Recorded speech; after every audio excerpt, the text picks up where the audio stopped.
is the I, the self, the God of all universes, of which there are an infinite number, is 1250.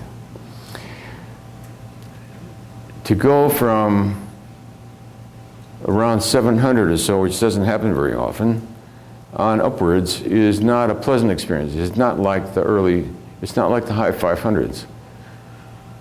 It is not exquisite Kundalini energy coming up through you and pouring out through yourself in exquisite.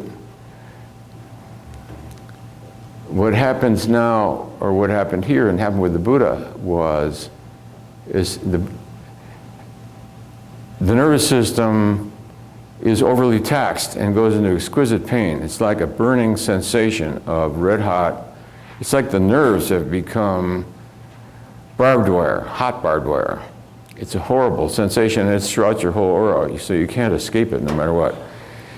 And this means that there's some awareness out. This signifies that there's something holding up the progression. Maybe that only happens if you're karmically destined to progress. Let's see, yeah, I bet. That only happens if you're karmically destined to progress. Oh, okay. Oh, wow. So if you have the misfortune of this being karmically destined to progress, this consciousness keeps going, and it's not satisfied with 700. It should be its absolute totality, infinite bliss, the knowingness of the oneness of the divine presence. But something out of some place can force it to grow, and it goes beyond that. Then there's these horrible experiences which go on for years, and you can be driving along perfectly fine, and suddenly a thought goes through the air somewhere, and this extreme discomfort starts, and you find that you find out what the error is, and you correct the error, usually in the form of a prayer, and then it disappears. So this goes on for quite a painful period of time. At the moment, let's see, I don't know if it was a moment, it seemed like a moment. At the time of which the mind disappeared, it was like obliterated by an infinite presence of crystal clarity, exquisite beauty, exquisite gentleness, and profound power beyond all imagination. All conceptions of power compared to the power of the presence is it's infinite, infinitesimal. So the mind is like, whatever is left of the mind is like obliterated. And for fun, some 30 years later, when I learned kinesiology, I asked, let's ask about it. That was the thought of an archangel resist. I want to give you some idea of power. In the pits of hell, the atheist says, beyond any hope, the atheist says, if there is a God, I ask him to help me. Then, infinite silence, then suddenly this infinite presence, absolute silence, and it was like you'd grabbed onto a 50,000 volt. The power was so infinite. So the response to the prayer was a thought by that archangel, correct? Karmically thought. It's like a karmic, I say it funny. It's like an archangel was cruising by and he hears this screech from the pits of hell and he gives it a thought. Instantly. That which you were is totally obliterated for all time, and the radiance shines forth, and there you are, barely able to see in the light, It just gave you a passing thought, I guess. I mean, this is as good a way to describe it as anything, how it comes about. All is an evolution of consciousness, and we call that evolution karmic. The word karma here does not mean reincarnation. Karma means that consciousness evolves and each thing becomes an expression of its essence, and we call that karma. You can't be a human being here sitting in a body without already the karmic inheritance that allows you to do so. So there's no point to worry about karma, because that which you are is your karma. The ego is your karma. There's no necessity to look for where it arose from any more than it's not too interesting how you broke an ankle. The problem is how to fix it. You know what I mean? As a physician, I don't care how you broke it. You fell down the kitchen stairs, you're having a battle with your wife. That's all immaterial. You want to fix what the condition is now, because the condition now is the inheritance of the past. It was the walking down the steps, the slipping on the banana peel, the argument with the spouse, the not paying attention. So, however it arose karmically, as spiritual students, our presentation is how we experience ourselves in the present moment as compared to how we would like to become in due time. So we said the archangel is 50,000 and up. 50,000 and up, 50,000 for jacks for openers. And the supreme and ultimate realization, of course, is God as unmanifest as well as manifest, because that which is manifest is both manifest and beyond both. The ultimate reality is beyond either manifest or unmanifest, all of which are definitions of mind, and when mind stops, they're meaningless. So that was the first question for today. And now we should take a break for a snack, and we'll resume. So, okay, here's some interesting questions. And what's the value of a mantra? Well, a mantra depends, calibrating levels of energy is useful. Let's take one out of, there's a translation by Satchidananda of a famous spiritual classic. Oh God, I forgot the name of it.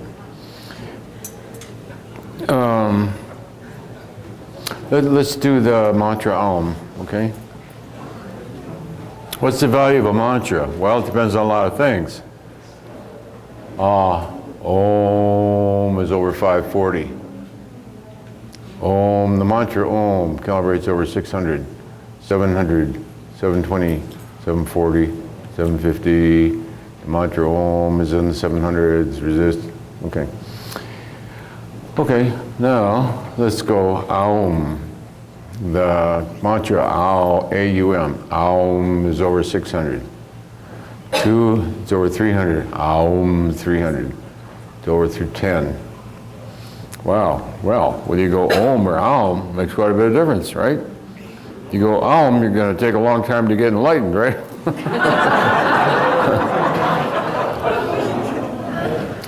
All right, so one reason for the lectures is that the comprehension speaking to you now is capable of explaining things that have been misunderstood. The reason for writing the books is to clarify things that are obvious with a capital O, but not obvious with a small o. So the purpose of the 12 lectures, the books and all, is to fortify that which is known in such a way that it is not misinterpreted later. To fortify it with such a bulwark of explanation, demonstration, and clarification that it can't be misunderstood. The ultimate mantra is either Om or Aum, right? All right, so an authority such as Satchidananda translate, what is the book that somebody gives to translate? It's a great spiritual classic. Great spiritual classic. Well, I'm sure all kinds of people study it, and yet it contains very serious errors, very serious errors. So the purpose is, first of all, to provide sufficient information that it would be sufficient to take one the whole way, to share the subjective reality of it, and also to provide a tool by which the person, like a compass, can find their own way through the woods. And to also warn of the pitfalls, where many fall off. Seduction by that which sounds exotic, especially if it comes from some other realm.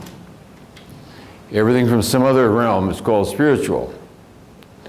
there are many realms, and many of them are not where you want to go, nor do you want to follow their advice, and yet it's commonly done because it comes from Master Gunk Gunk on the other side. The person goes into a swoon and says, Mr. Baba Butch is talking to me. He says you should sell your livestock and move to Cincinnati and go out in the field and wait for the UFOs to come and reach you.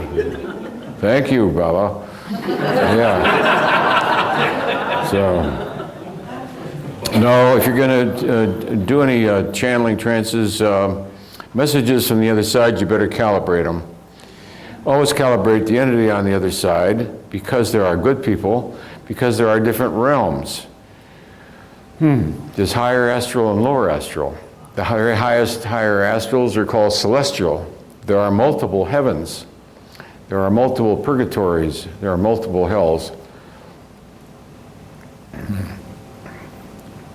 And there are entities in various regions that would like to have influence in the human domain, that hate the human domain because the human domain contains the capacity to realize God, and the lower astral domain is those who have refused God, cursed God, or blasphemed God, as we demonstrated before with kinesiology, and which, as Jesus Christ said, cannot be forgiven. In other words, the belief in an avatar as one's savior is necessary up to level 600. And the savior can act in your behalf. Lotus Land Buddhism teaches that. Christianity teaches that. The Buddha of infinite compassion can speak for you, and you go to Lotus Land, Lotus Land, which is, it's heaven. And the Buddha becomes your intercessor. So you earn, by devotion, the right of an intercessor to speak in your behalf, because you of your own level of consciousness are not able to transcend all the domains. So the Christ speaks for you, the Buddha speaks for you, other saviors speak for you. And in that energy field, all can be forgiven. But it says some things cannot be forgiven. And it's well to pay attention, because that is a fact. It cannot be wiped off your slate by a great spiritual master. If it cannot be wiped off your slate by a great spiritual master, then it is undone by your living it out, experiencing it out. And the time in hell is beyond time. Don't forget that the lower levels of hell are just like the higher levels. They're beyond the form of time. And the lower levels of hell are beyond description. The agony is infinite, and it's forever. It's forever. Because it's forever, the horror of what has happened to you dawns on you. Therefore, to undo it, karmically, one experiences that to which they have cursed somebody else. And now you experience the hell that you cursed them to, etc. All right, so there's various realms, heavenly realms. The higher astral are commonly called celestial. In the experiences I described to you today, there was never any other entity there. On the way to hell, I passed no devils. Donnie was correct. Donnie's description of hell was literally correct, exactly the way it is. The upper levels are torture and torment and agony and suffering and dismemberment, etc. But those are just jacks for openers. Then you get to the real hell. All that stops, and a nameless dread which goes on for eons. Eons prevail. In the higher realms, there are celestial beings, and many of them have been described in the spiritual literature. The White Brotherhood, the visions of the saints, and these are, to me, the higher celestial realms in which form still persists. The idea of an other is not conceivable when form disappears as a reality, there is no this and an other that. So it's not within this experience of higher beings, guides and spiritual divine figures that come to you. They must be in higher celestial. What this is asking about is the higher celestial. All right, so there are celestial realms still within form. You might say, what? Lower heavens, where form persists in divine figures. And, you know, frankly, that's good enough. I'll take lower heavens anytime, you know, it's a wonderful place. So form then can persist as devils. People experience the presence of demonic figures, hellish figures in the lower astral domains, and saintly figures and spiritual guides and angels and the others.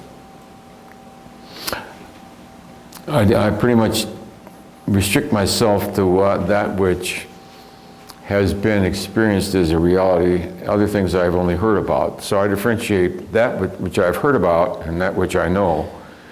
And I've never had to meet celestial beings. Native American spirituality, in calibrating, there's a current book I'm working on called All Stands Revealed. A number of Indian, Chief Detroit calibrates at 700. Chief Detroit, you know, Chief Detroit, there's a very famous quotation from Chief Detroit, which persists to this day. And he and the Indians in the East who had a Congress, you know, were pretty much the basis of the Constitution of the United States. The structure of the United States government is very much just nothing but the way it was in the Iroquois Nation. Anyway, Chief Detroit calibrates at 700, and the Native American Great White Spirit calibrates as a very high understanding of God.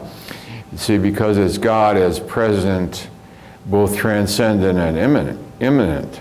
In other words, the divinity of all living things. So the Native American sees the divinity of all that exists, which is put down in theology as pantheism. See, once you label a thing, you lose what it is. To see that the deer is divine is to be aware of the ultimate reality, that the Great White Spirit expresses itself as all of life, You know? The Native American was quite enlightened spiritually. Various teachers, you see, some of the question came up about comparing teachers. You can't really compare teachers. Each teacher is what it is.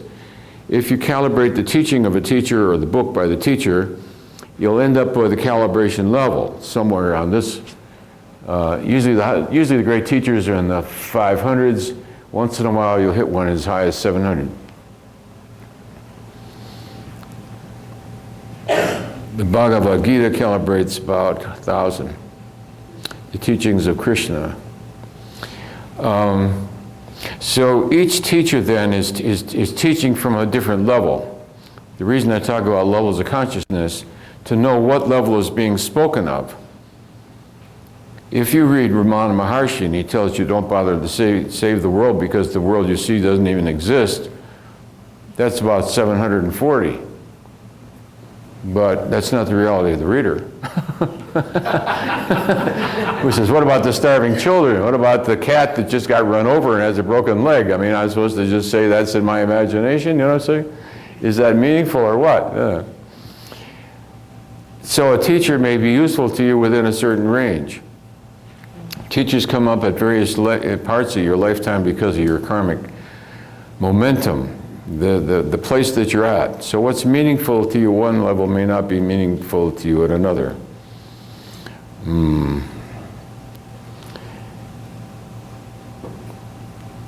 It's like comparing apples and oranges. This teacher Somebody mentioned during the break a teacher of great erudition, very well known.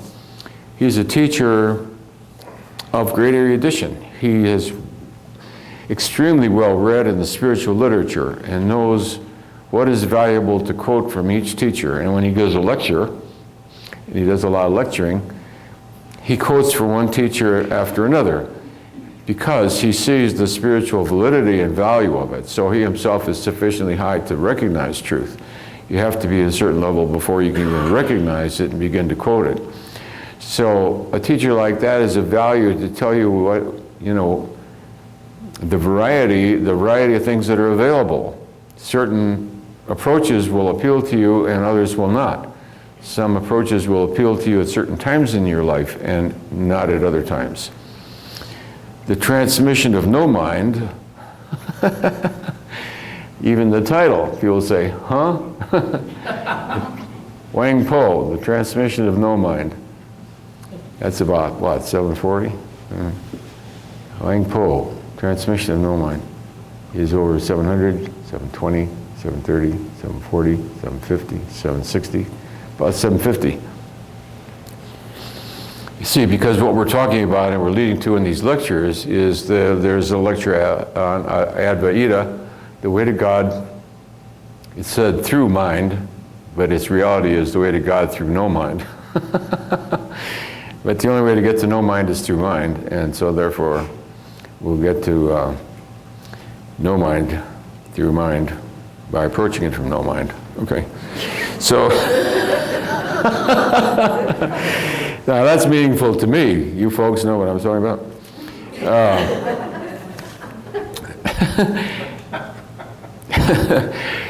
This has the specific calibrations of a number of people and government institutions.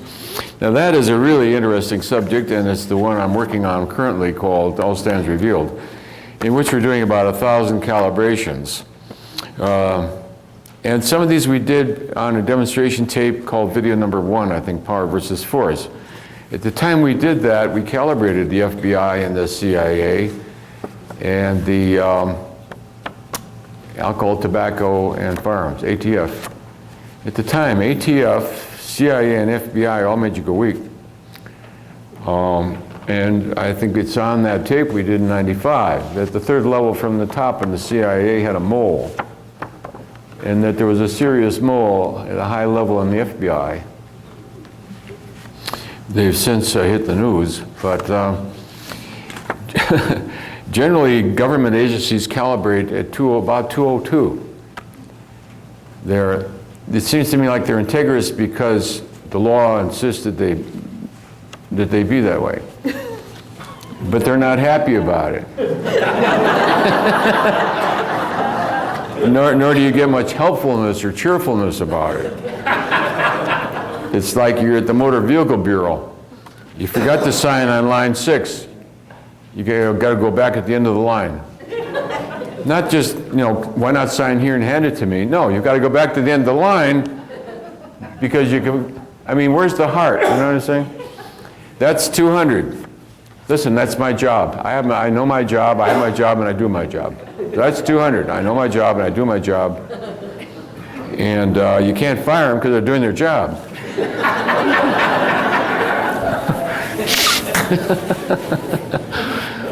But you're not happy to be with them, and they don't seem to be happy with who they are or what their job is. But anyway, so it's perfunctory. 200 is perfunctory. It's integrous.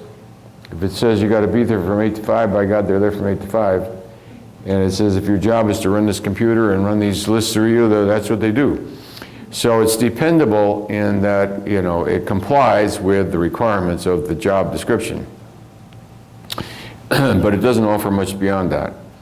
Cheerfulness is something else. When you phone around these various companies, you get some of them, you get an 800 number, and then you get bounced around on this endless thing. And then sometimes you get into a circle. Do you ever get one of those? Punch 6, and that takes you to the menu, and then menu gives you 6 is your only way out of the menu. It takes you back to the menu. I don't think that's even 200, do you? I always say, The application of the levels of consciousness to business are quite profound.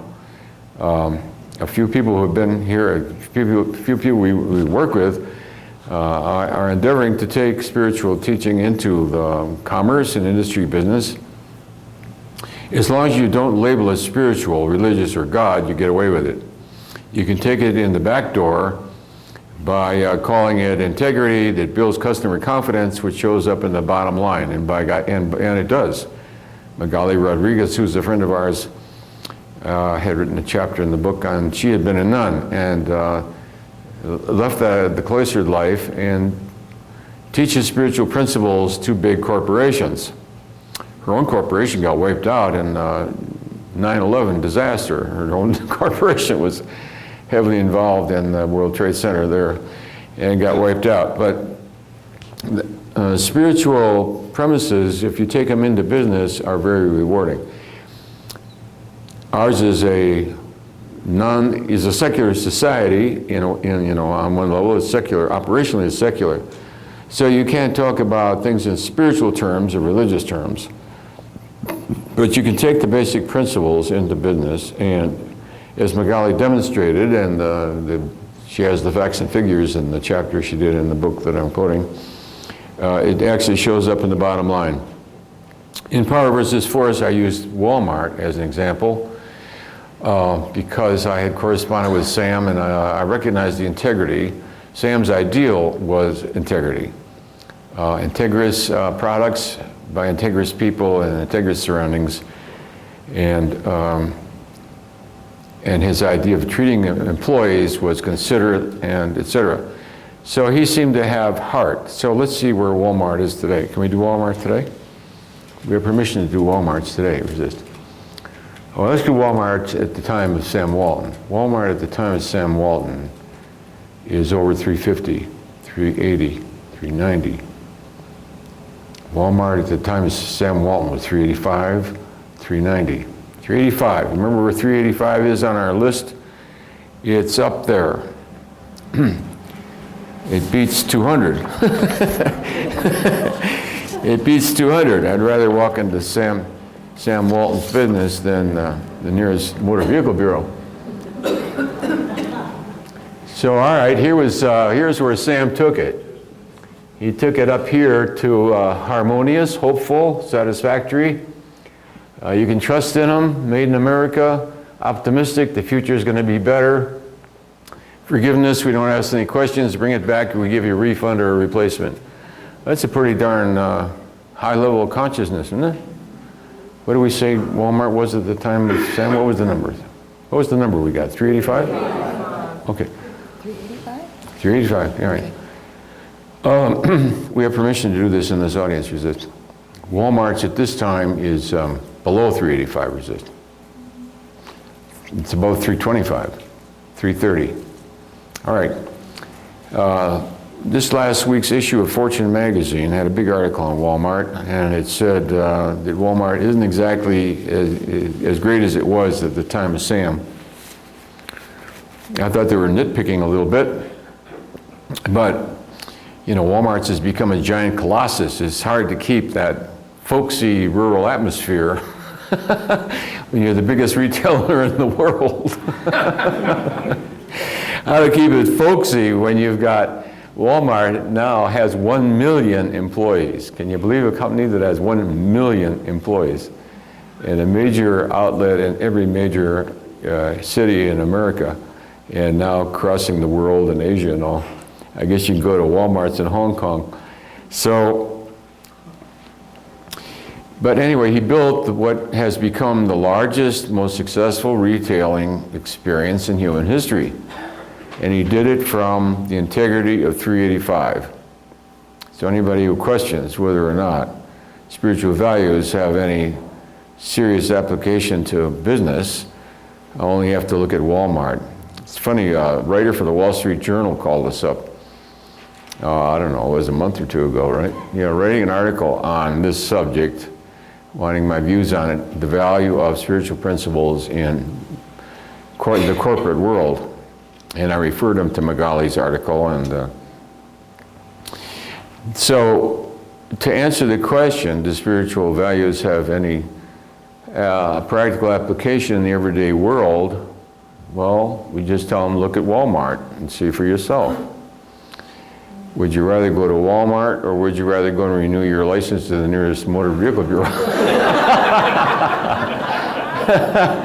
I like Wally World, or whatever you call it, because in the front they always have coffee and sandwiches. You can sit down and put your feet up, and they always have the great bargains, and they try to express everything in Spanish and be, as there for the American public as they can be. Anyway,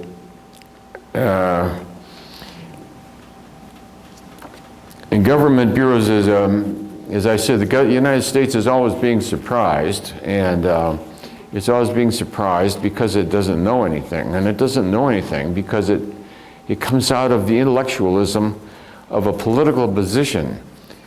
What is it, that amendment that forbid the CIA from employing people with a criminal background? Torricelli principle, was that a name?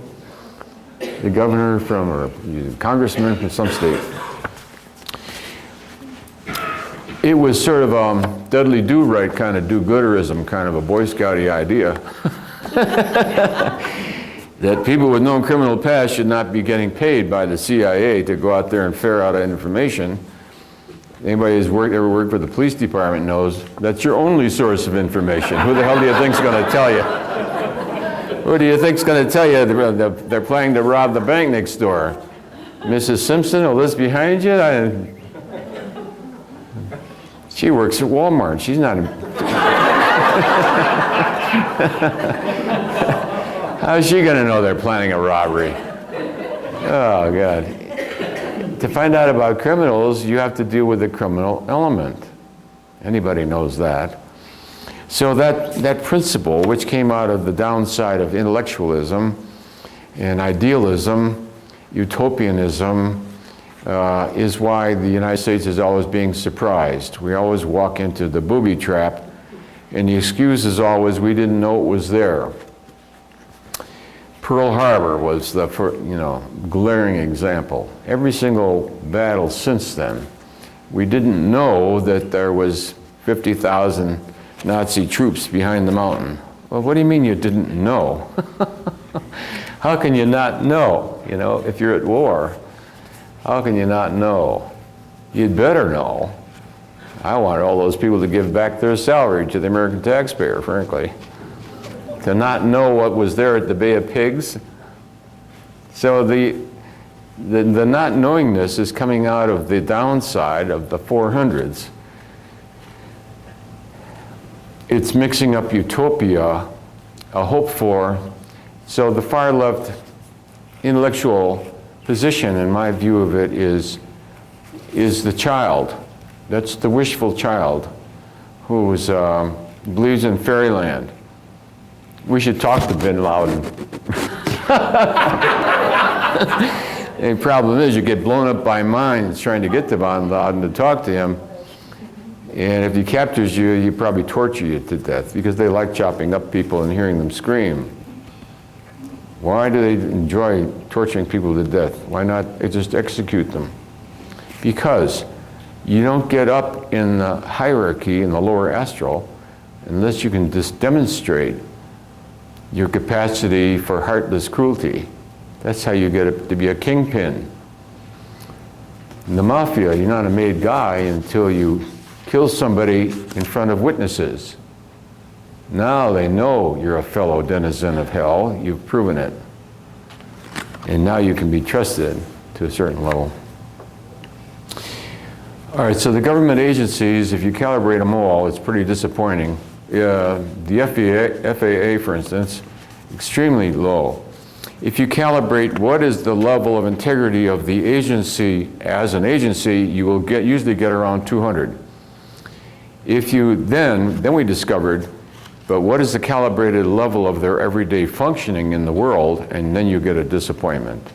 Although the FAA may calibrate as an agency in its structure, formal structure, bureaucracy at 200, what does it operate at? There's the disparity, resist. The disparity is over 50 points, resist. Oh my God. We have permission to ask the FAA resist. The FAA, as a bureaucratic agency, calibrates over 200 resist. Oh, it doesn't. Oh. It calibrates over 198. Oh my God, it's gotten worse. Last time we did this, I think it was 200. It's over 198, 199. It's not quite integrous, even at the bureaucratic level. Now let's get what it is at the operational level. It's the FAA that sets the standards for who should be hired to run their hands all over you as you walk in, right? They just got the bright idea lately that women should do women and men. I mean, that's really bright, huh? The FAA operationally is over 140.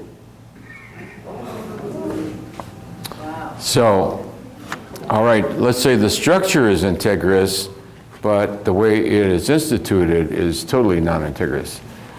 And you can tell by the everyday news the way the FAA functions. What's the name of that company that hired all the no, the people who check you over before you go on the plane? It was called something Bright. Argon Bright, okay. Well, the people that check you out when you go through the x-ray and all were all hired by Argon Bright Resist. Argon Bright Corporation, yeah. Argon Bright calibrates, we have permission to do Argon Bright Resist, calibrates over 160. Argon Bright doesn't even calibrate over 160. So here's the people you're trusting your life to, thank you. Oh. Here's the people you're trusting your life to, calibrates over 160, not integrity, you know what I mean? They're way down the scale here, you know? They're way down in here. And you're getting on the plane saying, I trust my life to this guy. Oh, golly. I can't imagine that they only just got the smart idea that women should check out women and men. I mean, you know, it was on the thing for weeks, and I'm sitting there, I think, that'd be simple, wouldn't it? Instead of... You better quit talking about this. No one's going to come hear you again. What? You better quit talking about it, or no one's going to come hear you. Why is that? They won't get on a plane. Oh, they won't get on a plane. All right, then they ask other famous people. Yeah, so there a lot can be learned, and once you see the panorama, it's like you've got the map of human civilization, and when you calibrate, you know, Henry VIII, Julius Caesar, Franklin Delano Roosevelt, Churchill, you begin to see the enormous, you know, Churchill calibrated at 510. FDR calibrated at 499. Most of the presidents of the United States calibrate in the 450s. To be an effective caliber, you can ask, what is the requirement of this office? The requirement to be an effective president of the United States is what, 450. Happily, almost all of our presidents have been 450 or over, or 460. Anyway, it takes 450. If you ask, what does it take to run a giant world church, the Pope, for instance, the ideal for a religious leader to run a world organization, such as the Catholic Church, is around 570. If you go to 600, you're going to bliss out. The heck with the church, you're not going to pay attention. You have to have a lot of organizational ability, a lot of political moxie, a lot of knowingness. You got to be able to deal with all the heads of state. You have to do this in the context of a religious history that goes back thousands of years and is under fire, et cetera, in a complex political state. So you need around 570. 570 is almost saintly. If you watch this present Pope as he tries to make peace with the various factions around the world, you get the sense of presence. You get a sense of presence, and the current Pope calibrates around 570. Resist. Okay. The Dalai Lama serves the same function, a world function, as the leader of a world church and all that it represents.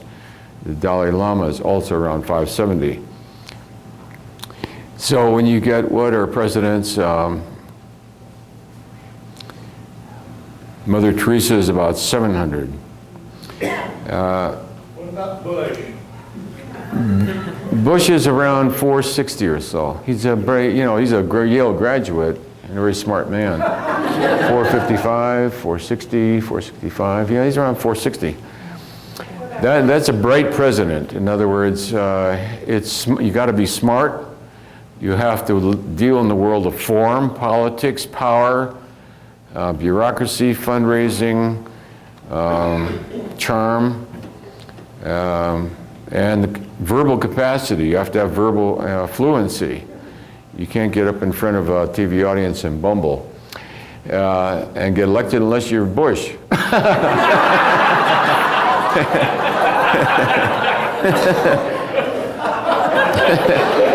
See, because Bush does it out of a certain context. You know the man is integrous on the level that he represents. You may or may not agree with his level. But he does come out of an old-fashioned, right or wrong, Christian-oriented, good old Texas boy. The good guys go there and the bad guy goes there. What's the confusion, you know what I mean? So he gets away with it because of his integrity on the moral level, see? If he was running for president of Harvard, he wouldn't get away with it. Because their moral integrity is not a... it's not a requirement. Was that said by this entity here? No, the president of a university has a different requirement, see? So you can't say that one level is better than another. You'd have to say better for what? Otherwise, we're comparing apples and oranges.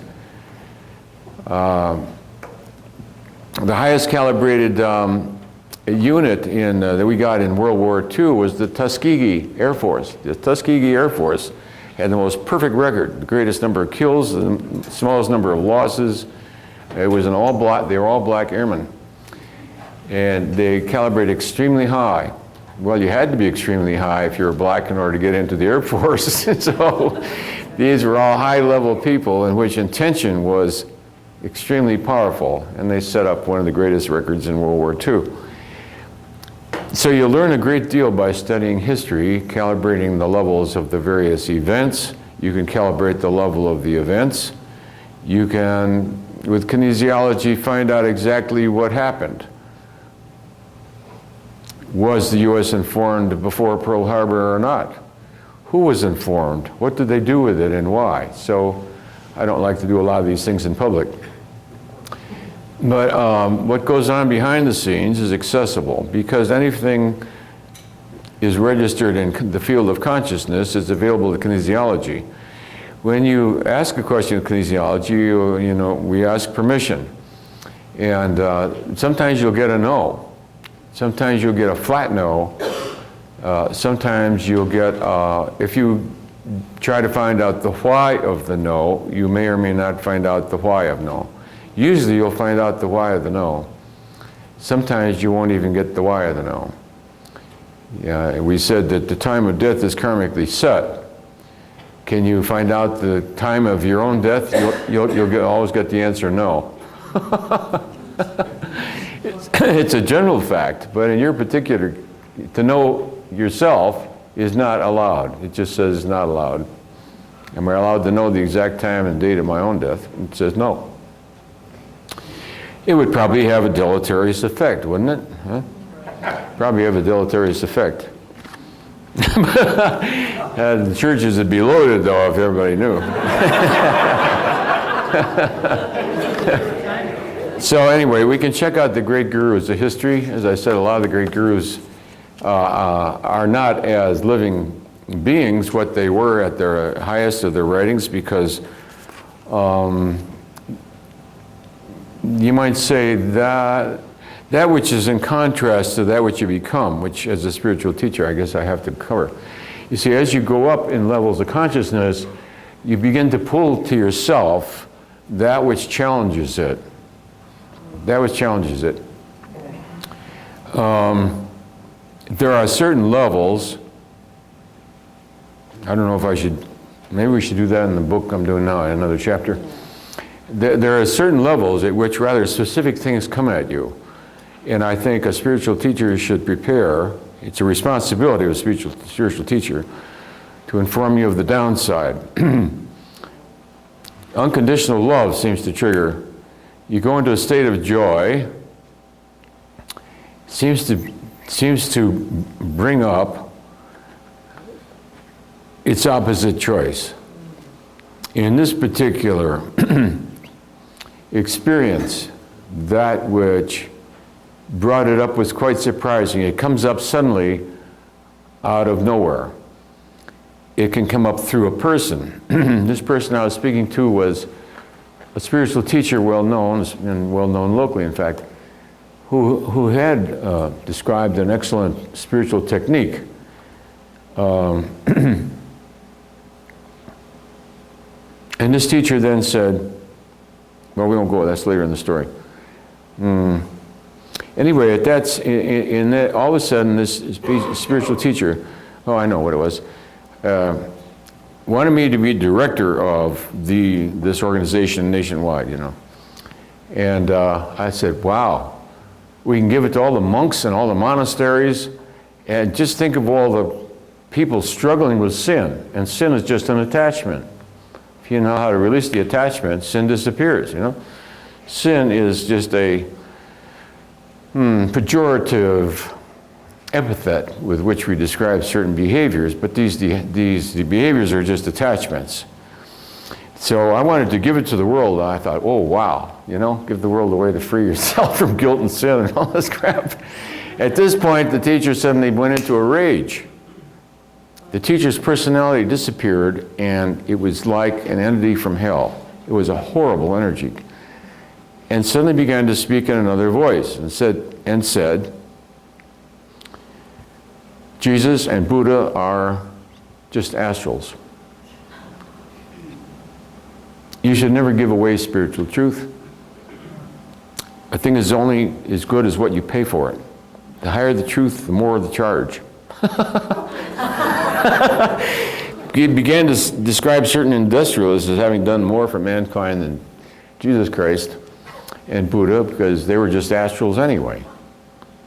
And then the conversation got even dumber,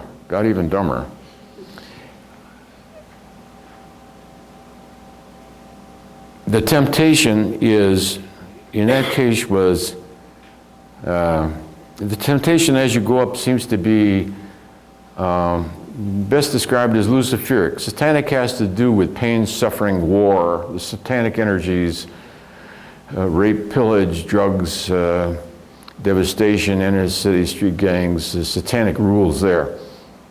Exxon, the luciferic. That's power for its own sake. And the manifestation of power is financial gain. And what happens on that level of consciousness was a knowingness came to me, a knowingness. This was beyond, this was, this was the experimentation with going into the void. That which is the void in this lifetime was triggered again. And the way you get to the void of nothingness is by releasing on the attributes of God. Seeing love as an attachment, beauty. The grace of God is attachments that are holding you back from the ultimate truth. The luciferic persuasion can sound quite convincing. I'm just abbreviating it now. But the way it went was the way it came. It came as a knowingness. There was nobody there, but the knowingness came as an expression. Now that you know you're beyond personal karma, because at that point, one is beyond form, it was quite an enlightened state. Let's see what the level that temptation came at. That temptation came at over 600, 650, 700, 720, about 720. All right, the knowingness was, now that you know you're beyond personal karma, because you're not answerable to any arbitrary God, because no such God exists, and you've already transcended identification with all of form in the human ego, therefore, own infinite power as your own. Well, it came across as a very convincing understanding. Obviously had been presented to many others in the past, and this was a rather arid, it was almost like compared to a high mountain pass. No one there. No one hardly ever been there. And I could see who had been there and what answer they had given. The appeal was infinite power, power over others, power for its own sake. Power for its own sake. The only, of course, what was wrong with it was completely devoid of love. There was no love.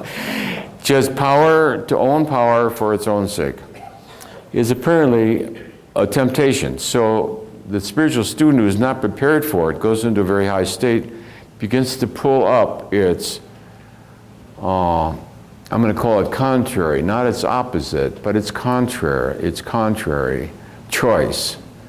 So to choose power for its own sake then is the temptation of the Luciferic when you get to a very high level.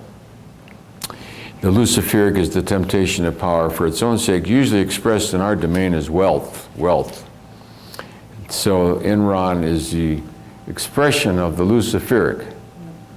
The Satanic would be Adolf Hitler. The Luciferic is money and wealth and power and position for its own sake, The Satanic would use that to cause suffering to others. So Nazi Germany, the Japanese in Nanking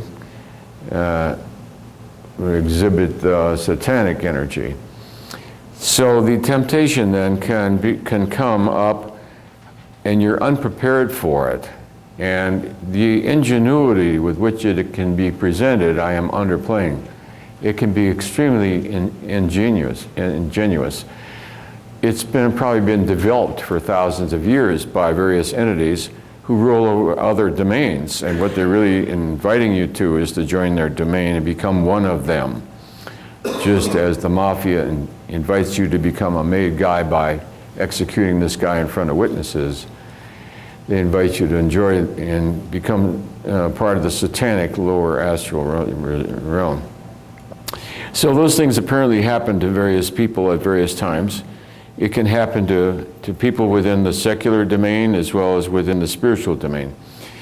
In calibrating the levels of consciousness of people throughout time, as we said, Napoleon started out quite high, then fell to the megalomania. So the other temptation is that of vanity, the vanity of megalomania. If we said that the top of the levels of consciousness is God, then the bottom is the ego. The bottom is the ego and the glorification of the ego as God. The I, the small a, to glorify the small a, to worship the small I is to become the egomaniac. So when Milosevic feels not the slightest contrition, feels it's his perfect right to destroy millions of people merely because they disagree with him or represent something he doesn't like, this is the expression of megalomania. So the ego, the unbridled ego then, when it is glorified, becomes the opposite of God, which entitles the person to go to the lower astral domains. So their person then is there by choice. By denying the reality of God and declaring that the ego is God, that makes the I, the small I, the center of the ego, God instead of divinity as God. So that's how one gets to the bottom instead of the top. The difficulty with religions has been their confusion of the top with the bottom, and as I've said before, the Old Testament is the source of that. If you check out the Old Testament with kinesiology, all the books of the Old Testament make you go weak, with the exception of 3, Proverbs, Psalms, and Genesis. All the rest make you go extremely weak. And in the New Testament, of course, Revelations calibrates at 70. Its author is John. Let's see what the source of Revelations is. We have permission in this audience. Resist. The source of Revelations is a fellow named John. Resist. He calibrates at 70. Resist. And what he had was a hallucination and vision of the lower astral domain. Resist. Okay. So all these predictors, these revelations of horrors, California falling off in the ocean, the end times, is all true. But it's only true within the astral domain. So one thing a spiritual student has to be clear is that what applies to the astral domain applies to the astral domain, in which there's a replica of this world as we know it, but it has a different karma, it's ruled by different energies and entities. So what is predicted for the astral domain is not what is predicted for this earth. And there's a number of teachers around Sedona who've had the same vision, shared the same vision. Everybody got ready for the end times, dug underground homes, etc., waiting for the end times. California did not fall off the ocean. The end times did not occur. So to not realize which domain you're speaking of, to be clear. If confused, you can check with kinesiology. The end times is describing a different domain, resist. It's a different domain. If you experience that domain, you experience it as reality. It's not like imagination. It's when you're in that domain, then you experience the experience of that domain as a reality. A person who slips because of brain chemistry over into that reality experiences that as though it is actually happening. And the reason you can't get them out of saying that they experienced it as really happening is because they did experience it as really happening. A dream is real when you're in the dream. A nightmare is a nightmare, is an experiential reality. In the middle of the nightmare, you are experiencing that nightmare as a reality. That nightmare is not the same as the waking domain of reality is, of course, the differentiation between the two. So a lot of the spiritual errors that have arisen, religious errors, have arisen because of lack of capacity to know one domain from another. So the lower astral domains, just like the higher, are ruled by entities. Each of them have names. So the gods of the celestial regions have names, and so do the gods of the lower astral regions. Strict and narrow is the pathway. The Buddha was correct. Strict and narrow is the pathway. The Buddha also describes similar temptations. Jesus Christ describes similar temptations. The Lucifer came to him directly the same. It was exactly the same, undoubtedly the same entity, the same energy. Is that the same energy? It's not an entity, it's an energy. Resist. It's an energy, resist. It's a, let's see, we have permission to ask if it's an entity, resist. It's an entity, resist. It's not an entity, no. It's a knowingness of a certain energy field, and it comes into your consciousness that way. Remember, Jesus was tempted by Lucifer, was it? The devil, somebody. Yeah, offered him power over this domain. And the Buddha describes similar temptations. So, what I'm trying to convey from experience as well as available literature, the spiritual student is often naive, wanders off in the desert with a pint of water and a pair of sandals. It takes more than a pint of water and a pair of sandals to reach enlightenment. It's a strict and narrow pathway. It's rigorous. It's demanding. It's beset with pitfalls. That which is in the lower astral, its greatest pleasure is to pull people off the straight and narrow. The fact that you're on the straight and narrow is what makes you a nice prize, a nice plump one to pull off with one temptation or another. That's the source of glee of the demonic, is that they've seduced an innocent one. To kill the innocent is the way you rise in the lower astral. It's by killing innocent babies you really get to be somebody. Take a bayonet and bayonet the child in the infant in the mother's arms, gets you really up in the hierarchy. Gets you higher than the mafia. The mafia only kills bad guys. Try killing an innocent baby, that'll really get you there, baby. You gotta be cold, heartless, cruel. The ultimate of the opposite of goodness. So all these various realms have their own hierarchies.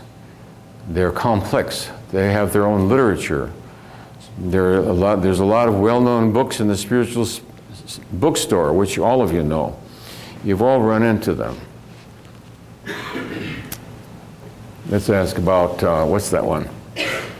I have permission to ask about that book in this audience resist. The Urantia book calibrates over 200 resist. Urantia is a well-known book. It's a channeling from some other domain. In the Urantia hierarchy of beings and teachers is even Jesus Christ. Huh? All right, so before you get enamored of any spiritual teaching, calibrate the energy field of the teaching. And the other thing you can ask is whether it's suitable for me. It may be a very high teaching, and I say, is that suitable for me? He says, no.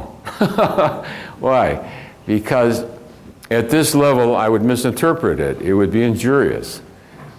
So the willingness to surrender to God means to, let's say operationally, if you get a no from a kinesiologic question, to question why, come up with an answer, and then the willingness to comply with it. All pathways are pathways through the heart, because all pathways are the willingness to surrender the ego's delusion that it is capable of knowing reality. The ego is not capable of knowing reality. By definition, the ego can't know reality, by reality with a capital R. By definition, it's a telescope that doesn't go that far. You know what I mean? It's a 12x telescope, and you're trying to see into the next galaxy. You can't see the next galaxy with a 12x. You know what I mean? Okay, anybody got any questions? We've covered a lot of stuff, and enough to offend at least half a dozen people, right? If we hit your favorite spiritual teacher and found out that he's only 42, well, somebody's got to tell you. You see, spiritual disillusionment is very, very painful. To become enamored of a certain teacher and then later discover that teacher is not integrous is horrible. It's really horrible. These people, I've seen some in the office, some I've known in the spiritual community, these people almost to the brink of suicide. It's worse than a marital infidelity. It's worse than the boss telling lies behind your back. It's like the ultimate double crossing. It's like the double. And you discover that the person you thought, you know, there's all kinds of gurus that calibrate below 200, and I've traveled a little bit around the spiritual circuit myself, and you see pictures of this guru there, and incense is going, and hearts and flowers and fruit, and the guy calibrates 120, you know what I'm saying? Takes more than sandals, incense, and robes, and shaved head, and sitting on tiger skin to make a guru. We're running out of tiger skin, so that used to be you always had to sit on a tiger skin and be half naked. Could you speak a little bit about right livelihood? You're talking about integrity. You know, the Buddha was a teacher about right livelihood, one of the Eightfold Pathway. It means that to be integrous in one's endeavors within the world by which you make a living. He recommended that you not be a butcher and things like that, that the accumulated negative karma of constantly killing life in return for money would undo a great deal of spiritual merit. Buddhism and Far Eastern language tend to talk of merit, you know, spiritual merit. So integrity has to do with intention. We said it's spiritual level of has to do with intention. The spiritual will. When you do spiritual work, you're really doing it from the center of your spiritual will. So you want to get away from thinking there's a personal I doing that. There's no personal I there. Consciousness is impersonal.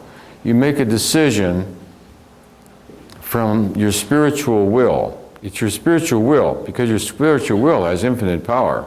Your spiritual will is unstoppable. Spiritual will allow you to get burned at the stake and you won't flinch an inch from what you believe in. That takes spiritual will. The ego doesn't have that kind of strength. The mind doesn't have that kind of strength. Spiritual will, though, is extremely powerful. That's why the Buddha said, once you have heard of enlightenment, the end is certain. Once you've even heard of enlightenment, the end is certain.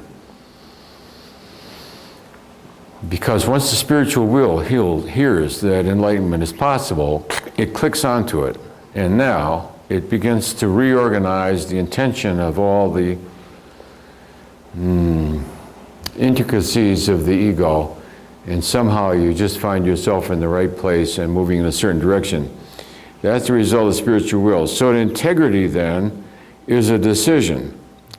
The reason I used Sam Walna's example was because he seemed to represent in a widely experienceable way the value of integrity in business.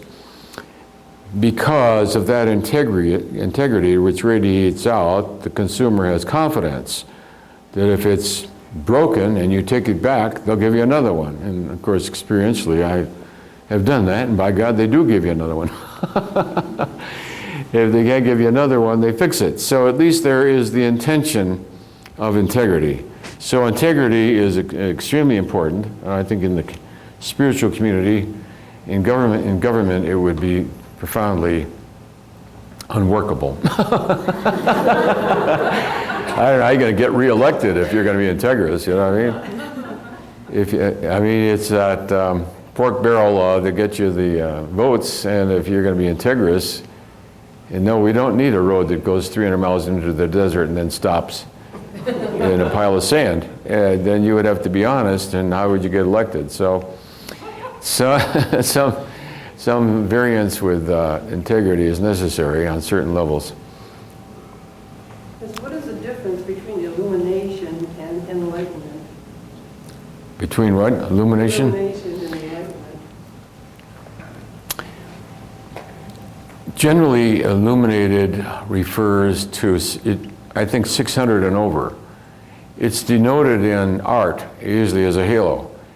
If you calibrate the energy level of the halo, that which it signifies is 1,000. Sainthood or above. The general public would say that anybody into the high 500s is already illuminated. The saintly person, we think of the saintly person as reflecting the light of divinity by their patience and all the classic virtues, patience and tolerance and truthfulness and integrity. Illumination, let's go for I think we had illumination on here on the other chart. Yeah, it's up Did we? 600. Huh? 600. 600. Oh, it is, yeah, okay. Okay, let's just ask. We have permission to ask. Illumination is over 550, 580, 590, 599, 600, 601. Yeah, 600 is the level of illumination. It's because the presence of the self is felt like a light. It's seen as the light of consciousness. You're conscious of that which in ordinary life you take for granted and never realize what it is. You never look at it. Just like in this room, you're aware of the contents of the room, but you're not aware of the space in the room. I mean, your focus is not on the space here. Your focus is on the content. Enlightenment becomes that you're aware of the field. You're aware of the field itself, out of which the content becomes meaningful. It's because of the non-form of the field that the full world of form makes any sense. It is by virtue of that which is non-linear that anything linear can be discerned. If space wasn't full of nothingness, you couldn't see somethingness in it. That sounds all right, folks. Yeah. What's the relationship between beingness and consciousness? Between beingness and what? Consciousness. Well, consciousness is the quality that would allow the awareness of beingness. The fact that you know that you are. Let's ask about the cat. Kitty knows that he is. Resist. The cat knows that it is.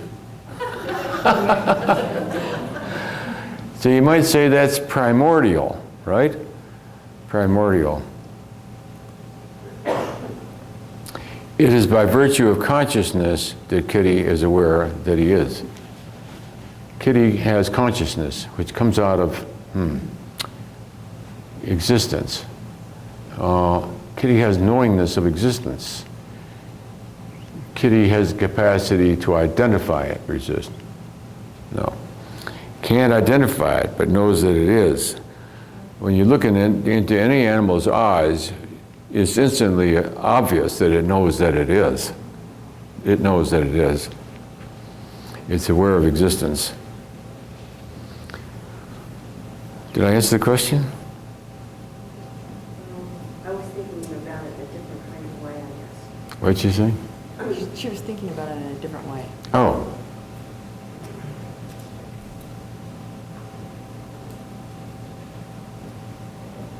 You see, existence is a statement.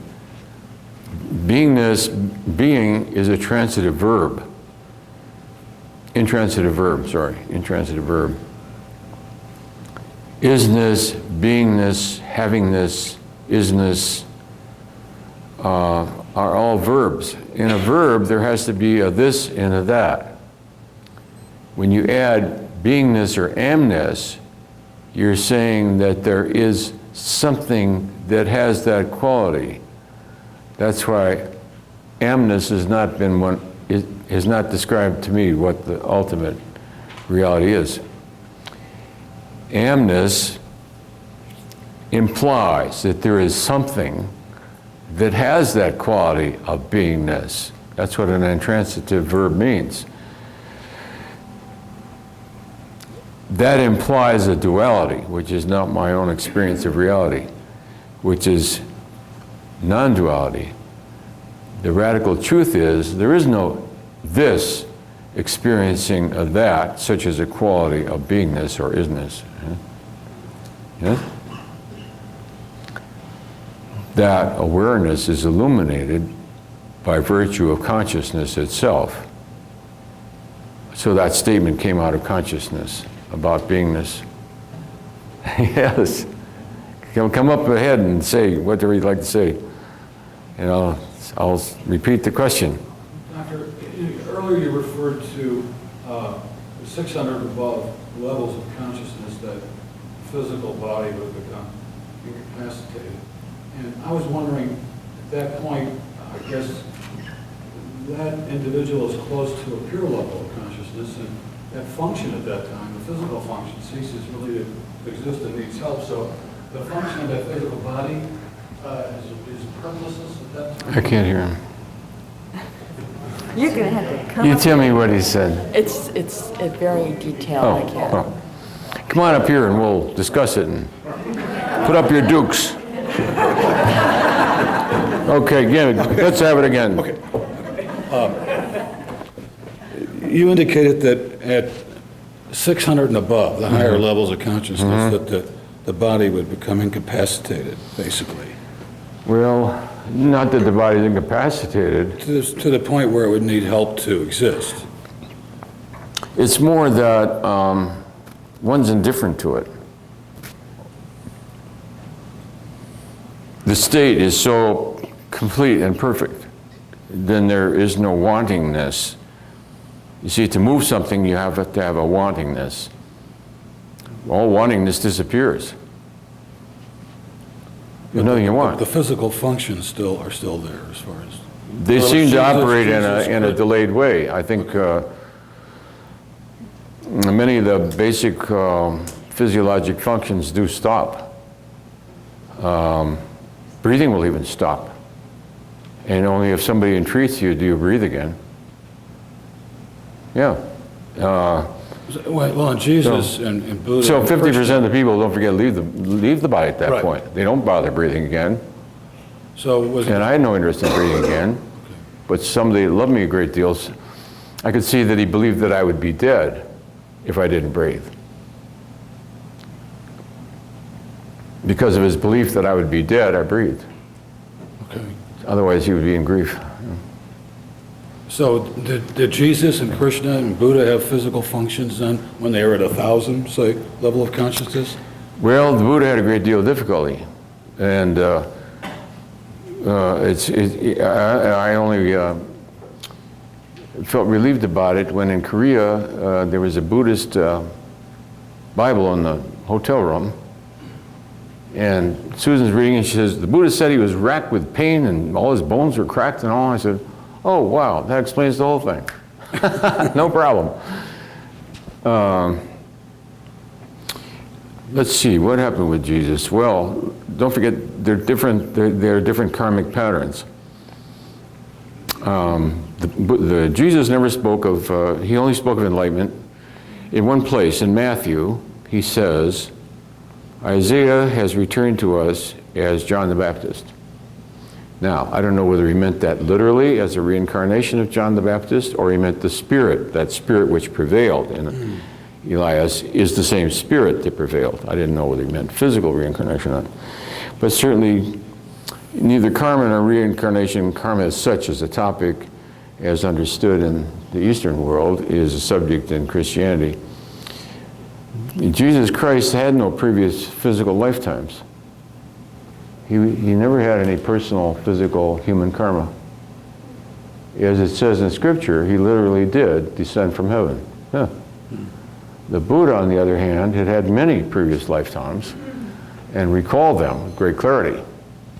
And then anybody who goes over 600, it's just a memory. It's not like another lifetime. It's all one continuity in which you remember being in Cleveland, you remember being in Honolulu, and okay. It's just a memory, see?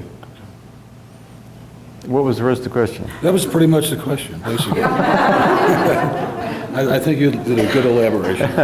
Yes, whether a person can function. Yes, right. Yeah. Well, as I say, half the people at 600 don't function, and it's karmic propensity. It happened several times that if there had not been both of them had to do with love. The experience in the snowbank, there was no desire to breathe or re-enter the body or become one with the body again. There was no interest in the body, and I mean, the state is complete and total. There's no need for a body, desire for a body. There's no physicality that has any appeal. And my father had discovered where I was, traced the paper route, and we had a 29 Model A Ford. It's hysterical. 29 Model A Ford, which we'd paid $15, by the way. And Dad found me. So here is this shaking my knee, and I'm asked to do that which I did not want to do more than anything. But if I had not resumed breathing and come back to the body, he would have thought I was dead. He believed in the body, if the body's dead, you're dead. So I could see he believes that I would be dead, which would cause great grieving. And I love my father a great deal. Don't breathe. And it happened another time, similarly, somebody who loved me a great deal. See, the people around you all believe in death. So it makes it very hard to leave your body if you have any close friends, associates, wife or something, because they're going to grieve and miss you because they think you're dead. And therefore, 600 and over, it's probably best to be a monk living off by yourself. And if you don't breathe again, they will figure that you probably had a heart attack or something, and everybody will be fine. Yes? Is it important for you to know what level you are, and what would be the most important thing one could do each day to either maintain or increase their consciousness? You see, in describing these levels, you can pretty much guess where you are without, using kinesiology. You can tell what are the devils that besiege you, you see? What is the primary emotionality? What is your view of yourself, and what is your view of God? Pretty much tells you where you are. You know what I mean? God hates me, I'm depressed all the time, I hate myself, I can hardly get out of bed in the morning. Well, you're about 50, aren't you, right? On the other hand, I'm in love with life. I hate to waste time just being asleep in bed. I can't wait to jump out till 4:30 in the morning. And I'm in love with nature and animals, and every animal I see, I just love it. You have to control yourself, because that does happen. Luckily, you don't run into any tigers, because you would probably hug the tiger. You know, you just love that tiger. I love that tiger. Love that tiger. Yeah. You can pretty much know where you are. It's sort of academic interest, you know, like this audience is obvious without even calibrating it, you know, in the mid-400s, and the people, you know, people who tend to think like this, you know, are usually quite erudite and already are pretty knowledgeable and pretty well intended, you know, to take out a whole day of your time and devote it. You know, people who are not interested in enlightenment really aren't going to blow a whole day. They could be watching baseball on TV or something. Yes. Could you speak to Sai Baba? I have a friend that's really crushed by the current status of Sai Baba. Sai Baba, the current status of I don't want to do them. She wants you to speak. I don't think I want to do living Babas that are, you can do it on your own and be prepared for whatever you find out. Could you tell me what is happening with those who claim to hear guides and teachers and so forth? I have not known many people like that.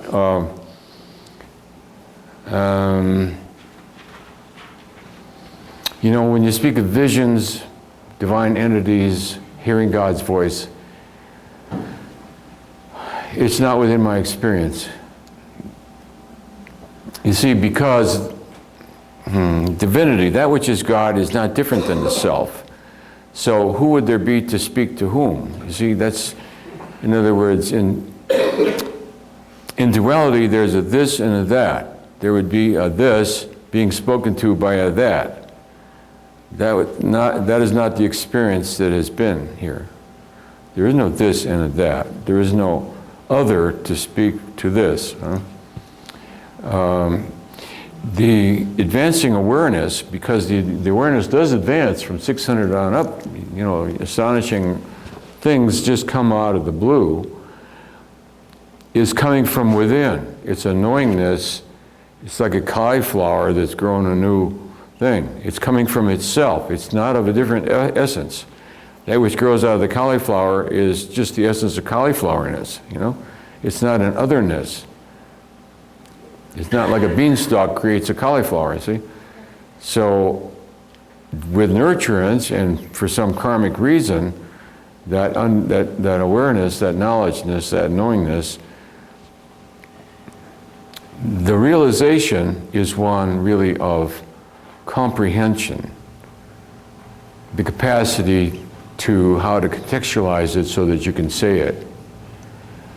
It doesn't change the reality of that which you are or that which you're experiencing as self, because that's total and complete. It doesn't need any understandings. To be, however, if you're committed to teaching, then the capacity to be able to fluently language that and explain it. Okay? So comes the awareness, wow, the Buddha never spoke of previous lifetimes because he never had any. This is how we did it. Oh. The Buddha, wait a minute, I'm sorry. Jesus Christ never had any previous physical lifetimes. That was just a knowingness. You know, I don't need that now. It doesn't change who or what I am or what the reality is. The Buddha, however, did resist. Isn't that fascinating? I mean, it's interesting. The fact that there's multi-dimensions, the fact that there's multi-heavens, multiple heavens. So all the people that you think are on mistaken pathways, you can quit worry about them. They're all going to heaven. Yeah, there's Valhalla, there's all these heavens. If a kamikaze pilot does it for the sake of the emperor, for the sake of truth, for the sake of the sun god, Shintoism is the sun god of whom the emperor is the divine representative. If he's doing it for the divinity of God as represented in Shintoism by his emperor, then why shouldn't he go to an integrous place? He did it out of integrity, right? We might say he's mistaken. We might say that that the Islamic terrorists are mistaken. I don't know, I've never checked where they're going to go, but they didn't tell them the 72 versions are all 900 years old. I told them that joke last time. I mean, that joke came out of the blue also. I didn't make that joke up. People say, did you make that joke up? No, I'm riding along the highway and all of a sudden it breaks me up. So these funnies that come happen of their own. I have nothing to do with them. And it just breaks me up. I said, that's hysterical. They're 900 years old.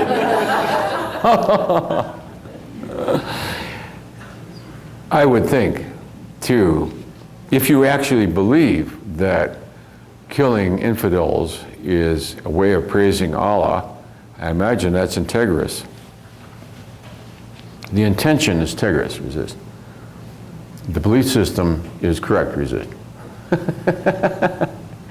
That what their experience of heaven, in other words, their destination is preset by their spiritual intention, resist. So their spiritual intention, you know, we could look at it from a different viewpoint and say it's really stupid, but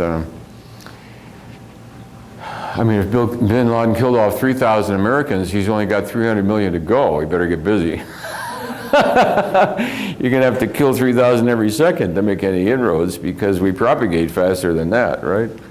Doesn't that make bin Laden then the same as what you were also tested for? What did she say? Does that mean, He may well, yes, except that we have tested him and he's 70. So his intention, his belief system is different.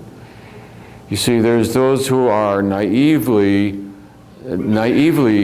zealous, and then there's those who, for political reasons, use the naively zealous for their own ends. So the patriotism of the soldier has been traditionally misused throughout history by the emperor, who does it for his own personal gain and couldn't care less whether 10,000 get slaughtered. That doesn't mean the soldier's not integrous. He's doing it for what he considers the motherland and his duty as a man and to his wife and family. And This is out more out of innocence. The soldier. innocence, right, you got it. So innocence is the big hole in the wall where the wolf gets in via the sheep's clothing. It is the one that the Luciferic uses and the Satanic both use.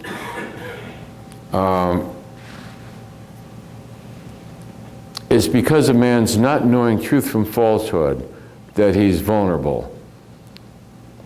See, mankind thinks he's the software. Actually, he's the hardware. But he has no protective circuit that can differentiate.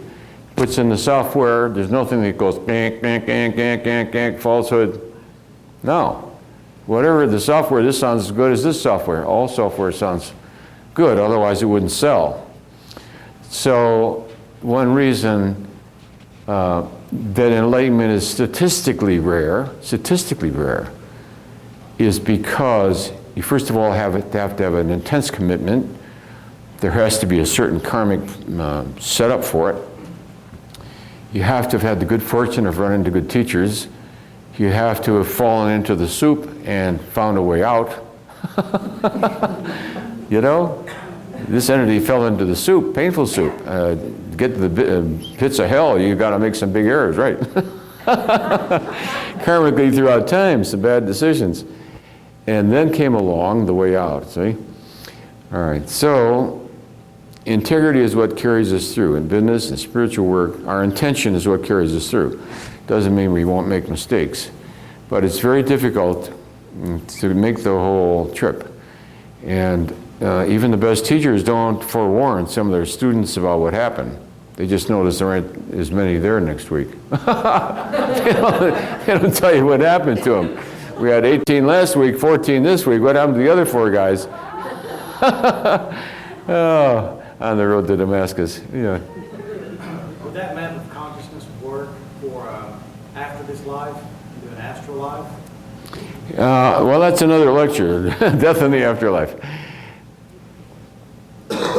We said that the infinite,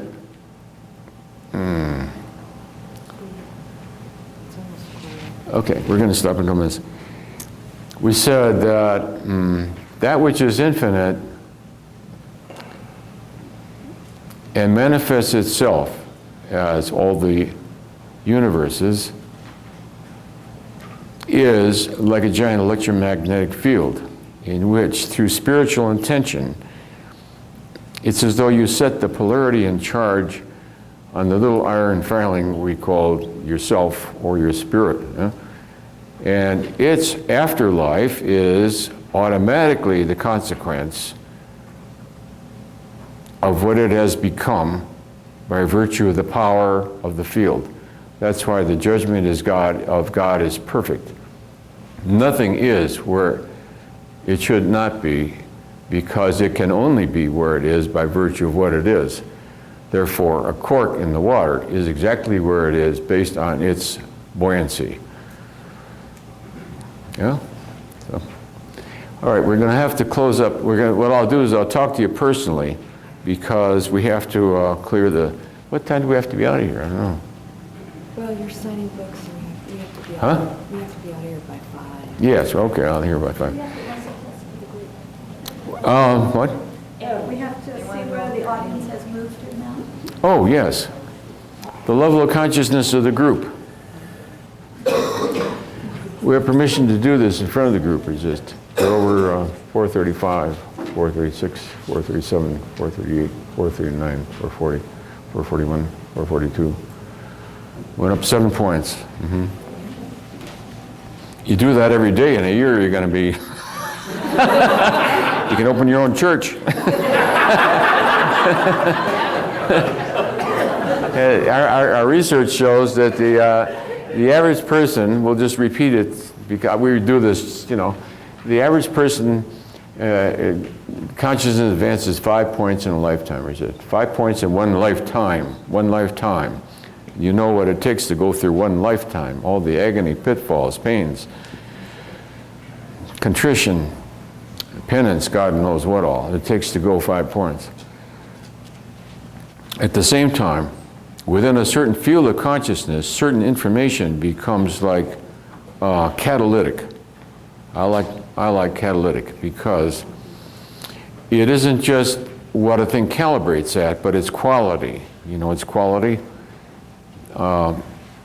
And some information is catalytic. To just hear it changes it. If you know that the time of your death is set, you can say, well, I'm going to quit worrying about it. Right? I mean, it's a relief just to know that there's multiple heavens. You don't have to be afraid, gee, maybe I'm studying the wrong teaching, I'll end up in the wrong place. No, there's heavens for everybody, see? Because intention is what sends it. Krishna says that in the Bhagavad Gita, does he not? Krishna says, from the viewpoint of the Supreme, he was at 1,000, he said, those that worship me, even though they are mistaken, and call me by other names, by virtue of their devotion, will be one with me. So, that made me feel better when I read that. That the infidel, even though, I mean, what, you know, this one calls this one an infidel, by the purity of their devotion to that which they consider divine. So, the devotion to that which one considers divinity itself is sufficient guarantee to become one with the Supreme. So that's a comforting notion. I believe in sharing that which is comforting, and also sharing information where the edge of the cliff is. Where the edge of the cliff is. Okay? And then we'll quit. And then I'll talk to you all individually. Anybody has any further questions, I'll be glad to answer them. A lot of times people ask us specific books and specific teachers, and they're a little time consuming to do them, but we can do them if we get a chance. Certain teachers get asked over and over again, and I know what they are. That which is integrous speaks of its own, and with sufficient spiritual experience, you get to almost intuitively pick up where it is. That which is non-integrous begins to have certain signs that you begin to recognize. The Guru has 97 Mercedes-Benzes. You say, what? You know what I mean? Just like the opposite. You know, the other day, one last story from the world, and then we'll quit. The other day, this story in Arizona Republic, I get all my information from the Arizona Republic. Some young man some guy is cleaning his gun, and accidentally, while cleaning his gun, shot his 3-year-old. I thought, well, now when you look at that, that's interesting. First of all, he had to violate the basic principle, you don't clean a gun with a family member in the same room. Then he had to forget that he had the safety off. Then he had to forget that there was a bullet in the chamber. Then he had to forget and pull the trigger. Then, with meticulous accuracy, in a 360-degree sphere, he had to pick out exactly where the child was, and they're always shot dead. Whenever somebody's shot dead accidentally while cleaning a gun, it's always fatal. They don't just shoot off their left ear. You never read that a guy shot off the toes of his brother-in-law. You never read that somebody shot up their motorcycle by mistake. What's the name of the favorite motorcycle? Harley Davidson. Nobody ever shot their Harley Davidson by mistake in a cleaning their gun accident. Isn't that strange? Think about it, okay? Thank you, everybody. I want to thank you all because I do enjoy and love everyone here.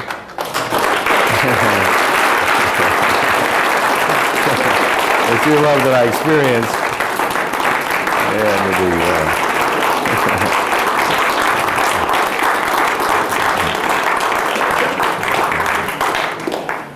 And I give thanks.